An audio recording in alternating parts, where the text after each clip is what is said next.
Gary and Sylvia Krobel. We're from St. Thomas, Ontario. We are serving in Papua New Guinea as center managers there, facilitating the recruitment and training of new church planting missionaries coming into the country. My favorite verses are Proverbs 3, 5, and 6. Trust in the Lord with all your heart and lean not on your own understanding. In all your ways acknowledge Him, and He will make your path straight.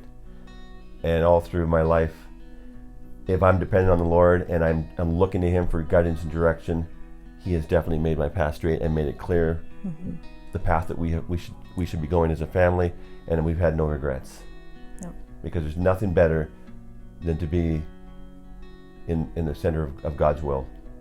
So when we decided to go into missions, I was really struggling with joy in my life. And I thought, okay, if we could just build a nice house and live in a nice community, then I'm going to be happy. So we did. We bought a plot of land and built our house and moved into a nice community. And I thought, okay, now we're going to be happy. And it was like, boy, I'm still not content, still not happy. And that's when we did our Dominican Republic trip. And I saw support missions being lived out in front of me. And I realized, oh, I can do that. It's just basically doing my job in a different country. And until we made that decision and we sold the nice house and we sold most of what we had, we kept some things. It wasn't until we were on the field that I was like, now I have that joy. So the day I said, you know what, I really think that I could become a missionary, he was so excited. It was a Sunday afternoon. He goes to the Sunday evening service, going around to everyone, we're going to be missionaries. And I'm like, I think we just talked about it. I guess we're going. So he was pretty excited, and that was in April. Yeah. And by September, we were on the field of PNG. One of the biggest things that kept me back from missions when I was younger was fear.